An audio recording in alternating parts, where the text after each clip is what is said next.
town of Black Hollow was no stranger to harsh winters. Nestled in a secluded valley surrounded by jagged peaks, the community was used to snowstorms that could last for days. But the storm that began in late January was unlike anything they had ever seen.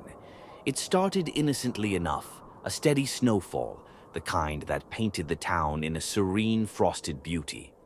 But as the days stretched into weeks, the snow continued to fall, relentless and unyielding.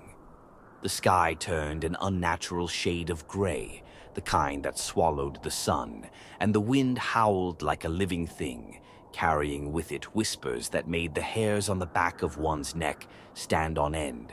By the end of the first week, the roads leading out of Black Hollow were buried under feet of snow.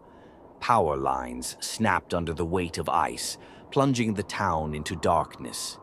The only light came from the flickering flames of wood stoves and candles, their glow casting eerie shadows on the walls. The storm showed no signs of stopping. Snow piled high against windows and doors froze shut. Supplies dwindled, and the once close-knit community began to fray at the edges. People whispered of a curse, of an ancient wrath awakened by something or someone. Eliza Thornton, the town librarian, was one of the few who still ventured out into the storm. Bundled in layers of wool and leather, she trudged through the knee-deep snow to the library, seeking solace among the dusty tomes. It was there, in the quiet stillness of the stacks, that she found the journal. The journal was ancient, its leather cover cracked and its pages brittle. The handwriting inside was spidery and erratic, penned by someone named Elias Crow. The entries spoke of a storm, much like the one Black Hollow now endured, a storm that had occurred over a century ago.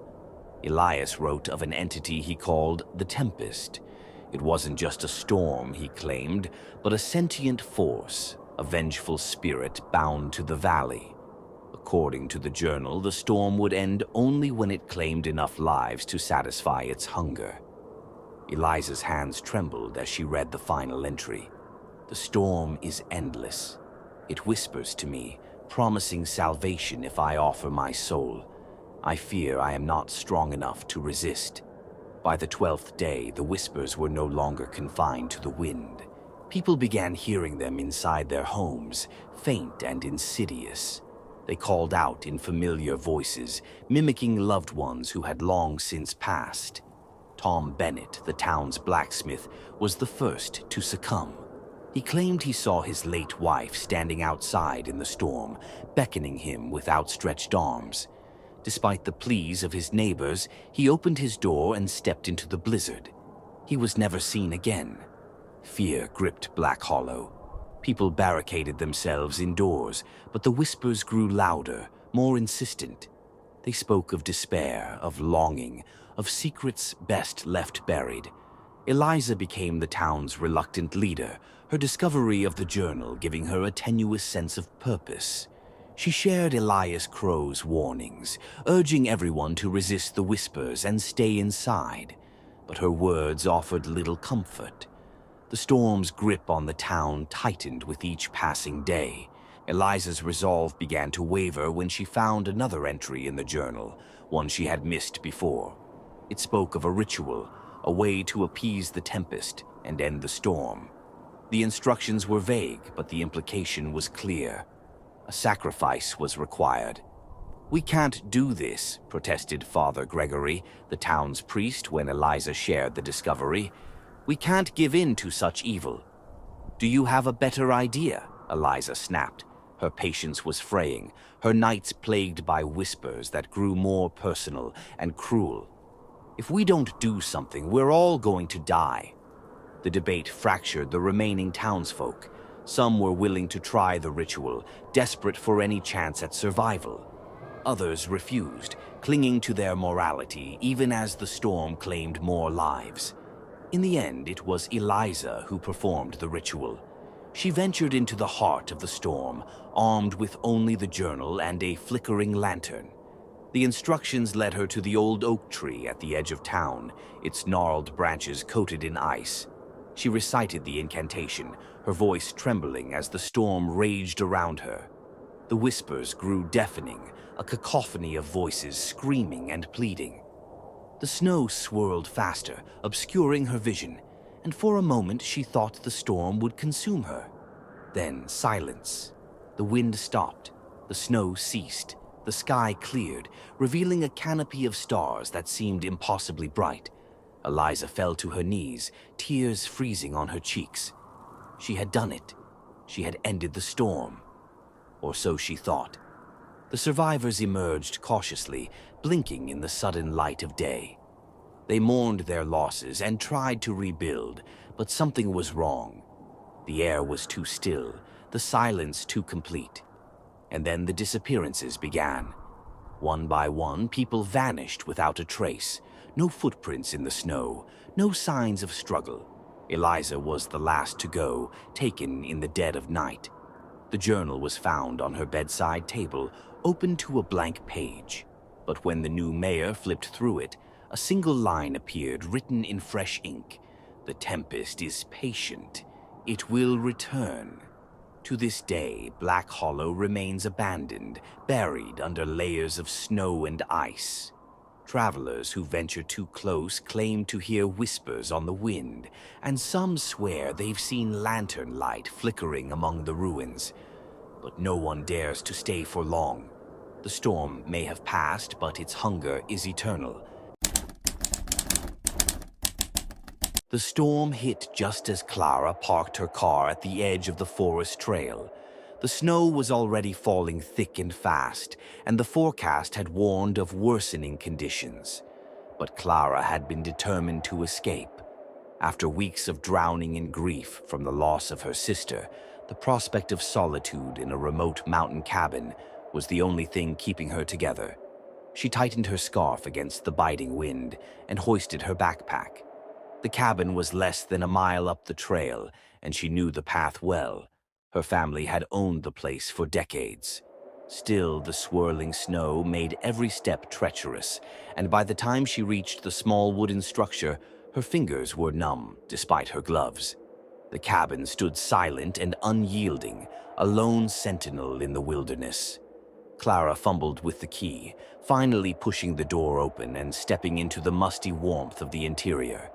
She set her backpack down and surveyed the space. A single room with a fireplace, a small kitchenette, and a bed tucked into the corner. Everything was just as she remembered, though a layer of dust had settled over the surfaces. She set to work building a fire, her movements quick and automatic, desperate to chase away the chill. By the time the flames roared to life, night had fallen, and the storm showed no signs of letting up. Clara wrapped herself in a blanket and settled into the armchair by the fire, trying to lose herself in a book. But her thoughts kept wandering back to her sister, Emily. The cabin had been their favorite retreat, a place to share secrets and laughter. Now it felt hollow without her. Clara was drifting off to sleep when she heard it. A faint creak like footsteps on the porch. She bolted upright, her heart racing. The wind howled outside, rattling the windows, but she could have sworn she heard something else. Slowly, she approached the window and peered out into the swirling snow. Hanging from the porch beam was a red lantern. It swayed gently in the wind, casting a faint, eerie glow over the snow-covered ground. Clara frowned.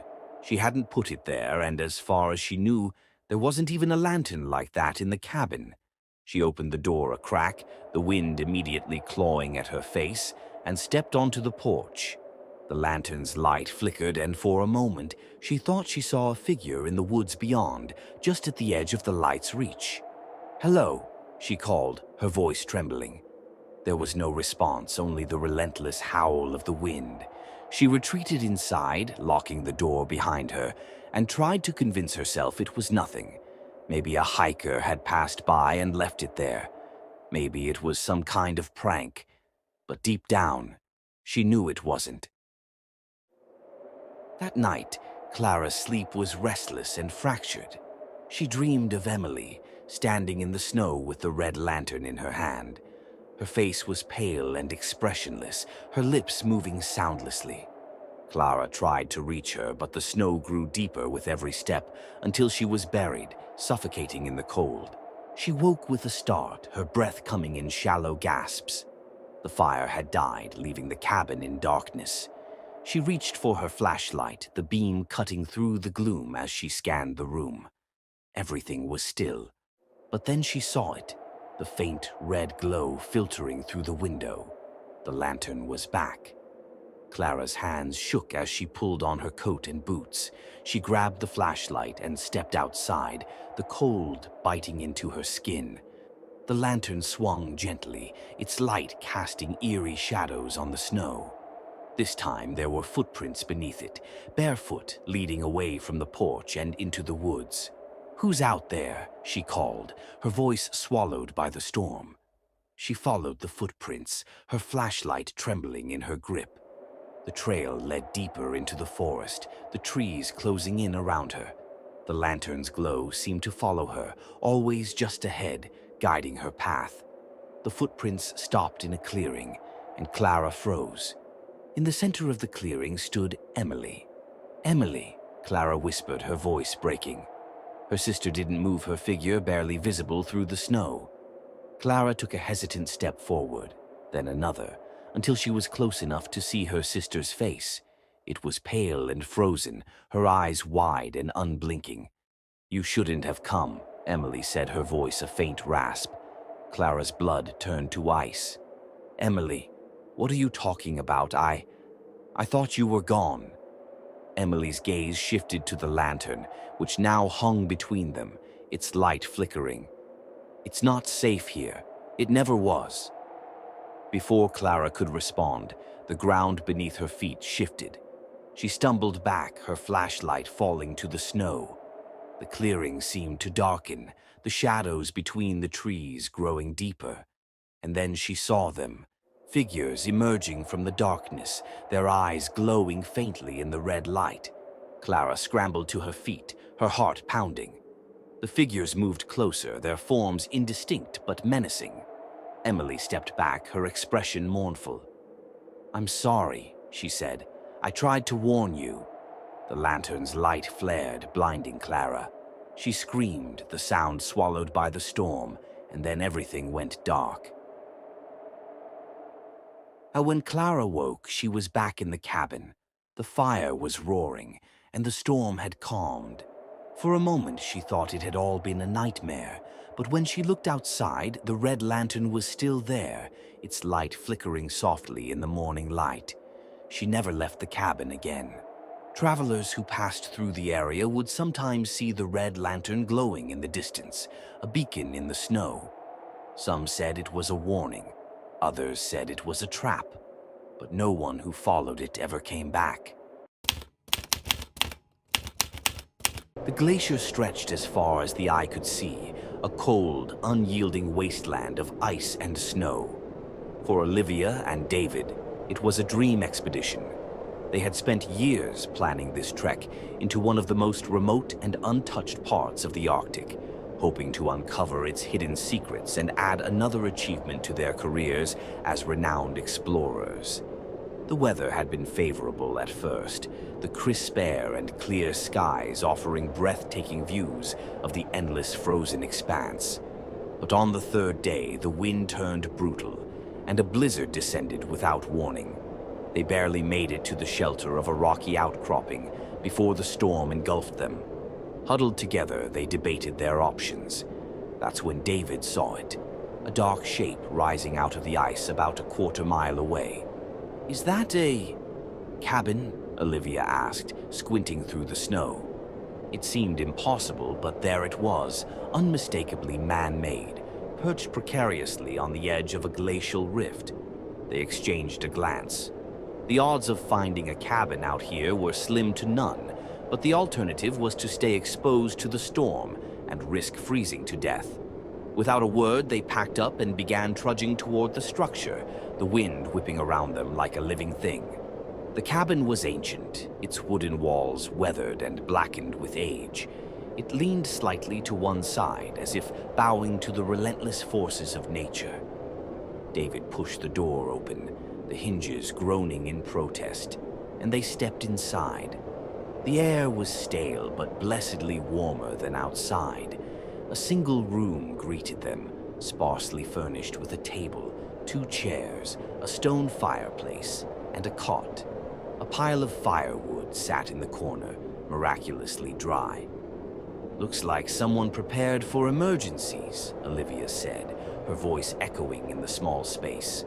She set down her pack and began arranging the wood in the fireplace. David explored the cabin, running his fingers over the frost-covered walls. "No footprints," he muttered. "Whoever left this here hasn't been back in a long time." They got the fire going and settled in for the night, grateful for the unexpected shelter. But as the hours passed, an unsettling feeling began to creep over Olivia.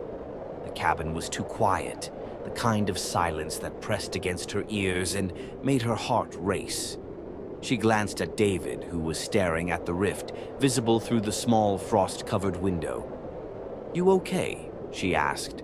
He didn't answer at first. Then, without turning, he said, "There's something down there." "Down where?" "In the rift. I thought I saw it move." Olivia frowned and joined him at the window. The rift was a jagged tear in the glacier, plunging into darkness. The storm had eased and moonlight glinted off the ice, casting strange shadows that shifted as the wind swept snow across the surface. "It's just the light," she said, though her voice lacked conviction. "You're tired." David didn't respond. He just kept staring. The first night passed without incident, but Olivia's sleep was plagued by strange dreams. She saw the rift yawning wider, a deep, dark chasm that seemed to pulse with an unnatural rhythm. She heard whispers, too faint to understand, but insistent. When she woke, her head ached, and the fire had burned low. David was gone. Panic surged through her as she called his name, her voice cracking. The cabin felt impossibly small, the shadows in the corners deeper than they should have been. Then she saw the door. It was open, swinging slightly in the icy breeze. She grabbed her coat and stumbled outside, her boots crunching on the snow. "David!" she screamed. Her voice echoed off the ice, swallowed by the vast emptiness. She followed the faint footprints leading toward the rift, her breath forming clouds in the freezing air. She found him at the edge, staring down into the abyss. "David, what are you doing?" she cried, grabbing his arm. His skin was ice-cold, his eyes wide and unblinking. "It's calling me," he said, his voice distant, almost mechanical. "What's calling you?" "It's down there, waiting." Before she could stop him, David stepped forward. She lunged, grabbing his jacket, but the ice beneath them gave way. They tumbled down, sliding and rolling until they hit a ledge partway down the rift. Pain shot through Olivia's arm, but she managed to sit up, groaning. David was already on his feet, staring into a dark tunnel carved into the ice. Pale blue light emanated from within, pulsing faintly like a heartbeat. Olivia's stomach churned as a wave of dread washed over her. "We need to get out of here," she said, but David ignored her, walking toward the tunnel. "David, stop!" she shouted, scrambling after him. Her voice echoed eerily, as if the ice itself were mocking her. The tunnel twisted and turned, the walls smooth and glistening as though they had been deliberately shaped. The light grew brighter, illuminating strange symbols etched into the ice. They looked ancient, almost alive, their edges glowing faintly. Olivia reached out to touch one, but the moment her fingers brushed the surface, a sharp pain shot through her head, and she pulled back with a gasp. "Do you feel that?" she whispered, but David kept moving, his steps deliberate and unyielding. The tunnel opened into a massive cavern, the walls lined with jagged crystals that refracted the eerie blue light. In the center of the cavern was a massive, frozen figure, its form twisted and alien. It was humanoid, but its proportions were wrong. Too tall, its limbs too long, its face obscured by layers of ice. The air was heavy, thick with an unearthly presence. David fell to his knees, his hands reaching out toward the figure. "It's beautiful," he murmured. Olivia backed away, her instincts screaming at her to run. But before she could turn, the ice around the figure began to crack. The sound was deafening, reverberating through the cavern. A low, guttural hum filled the air, vibrating in her chest. "David, we have to go," she shouted, but he didn't move. The ice shattered, and the figure's eyes snapped open, two glowing orbs that radiated malice and hunger. The last thing Olivia saw before the darkness consumed her was the creature's mouth splitting open, revealing rows of jagged teeth. Weeks later, a rescue team found the cabin, abandoned and half-buried in snow. Inside, they discovered Olivia's journal, its final entry hastily scrawled, "The rift is alive. It's not a glacier. It's a prison. And we let it out." No trace of Olivia or David was ever found, but some nights, explorers claim to see a faint blue light emanating from the rift and a low hum that echoes across the ice.